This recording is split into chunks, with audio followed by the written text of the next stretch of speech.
Hello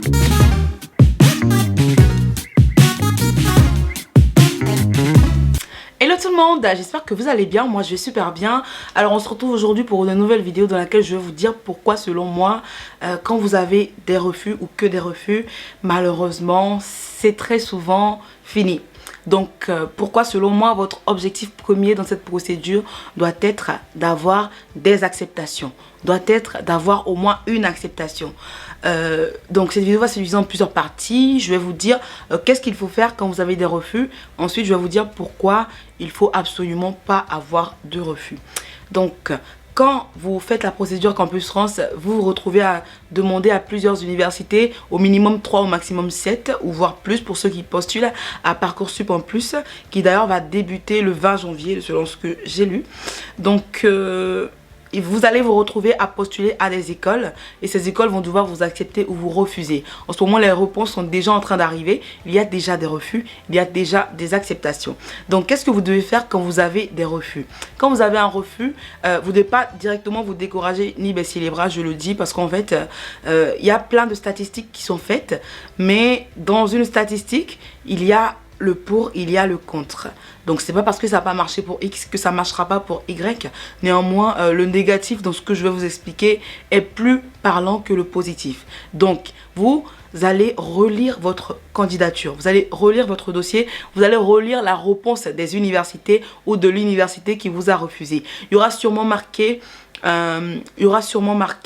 le motif de refus. Donc ça sera peut-être motif niveau insuffisant ou pour motif autre. Il y a pas mal de motifs, place insuffisante. Il y a des motifs qui disent que votre niveau est insuffisant au regard d'autres étudiants. Il y a des motifs qui vous diront que l'université a déjà atteint le nombre de places qui étaient requis pour cette année dans votre filière. Donc sachez qu'il y a des motifs avec lesquels vous ne pourrez pas faire de recours gracieux. Par contre, il y a d'autres motifs qui peuvent vous permettre de faire des recours gracieux. Si vous avez un motif qui vous dit qu'il n'y a plus de place dans la formation, si vous faites un recours gracieux, c'est clair que ça ne va pas servir parce que on ne pourra pas créer de place pour vous parce que vous avez envie de faire un recours gracieux. Si un motif vous dit que votre niveau est insuffisant au regard des autres candidatures, ça veut dire que selon le profil d'étudiant qui veut l'accepter, votre niveau est un petit peu plus bas, donc vous ne pouvez pas venir à cette formation, il faudra chercher ailleurs. Par contre, si on vous dit que votre niveau est insuffisant, il y a peut-être moyen d'avoir recours gracieux. Si on vous dit également que vos motivations ne sont pas parlantes, vos motivations, vous n'avez pas, les motivations que vous dites n'ont pas l'air d'être bien, ne prouve pas que vous voulez étudier, ça veut dire que peut-être que votre lettre de motivation, elle n'est pas très parlante, il n'y a pas beaucoup d'arguments qui disent que vous voulez venir étudier en France. Donc là, vous pouvez faire des recours gracieux. Donc si vous avez ces motifs-là qui peuvent vous permettre de faire des recours gracieux, soit ils vont vous le dire dans la lettre que vous pouvez faire recours gracieux sur tel délai et à telle adresse mail. Si cela ne vous a pas été dit, ce que vous devez faire, c'est d'aller citer le site internet de l'université et faire des recherches sur les responsables pédagogiques qui gèrent les admissions dans les formations. Donc vous allez voir les noms des responsables, responsables licence, responsable master, responsable doctorat, et ainsi vous pourrez prendre l'adresse mail qui y est attribuée à ces responsables et faire un recours gracieux. Donc le recours gracieux, ça sera une lettre. Le recours gracieux, ça sera une lettre comme la lettre de motivation dans laquelle vous allez redire vos motivations. Vous allez mentionner que vous avez postulé à telle formation avec un refus et que vous souhaitez faire recours gracieux parce que vous pensez que le motif qui a été donné pour le refus, il y a moyen que vous puissiez l'arranger, ou bien il y a moyen que vous puissiez faire mieux, ou bien vous pensez qu'ils vous ont mal jugé, tout ça. C'est ce que vous pouvez faire quand vous avez des refus et qu'il y a moyen qu'on puisse vous repêcher. Voilà. Et pourquoi moi je dis que vous devez absolument éviter d'avoir des refus?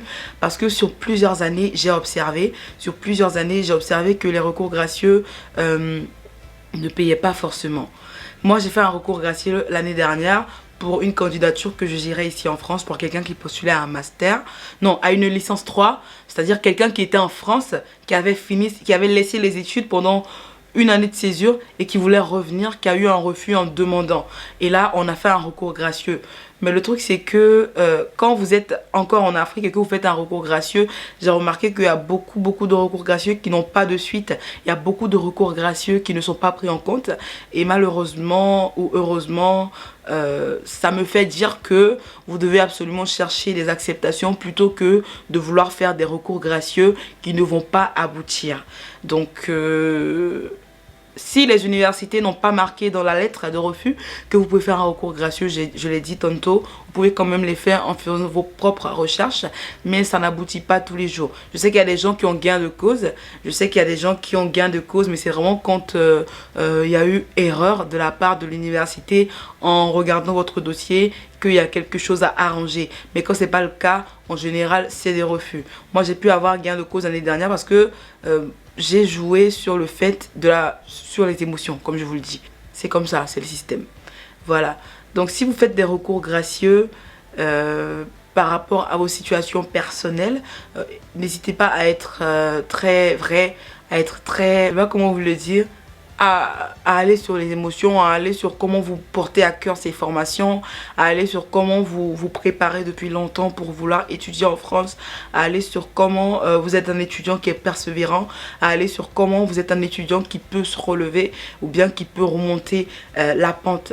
N'hésitez pas à prendre des exemples, n'hésitez pas à prendre des citations parce que là vous n'avez en réalité rien à perdre. Au contraire, tout à gagner. Soit vous allez avoir une réponse qui est bonne, soit vous n'aurez pas de réponse.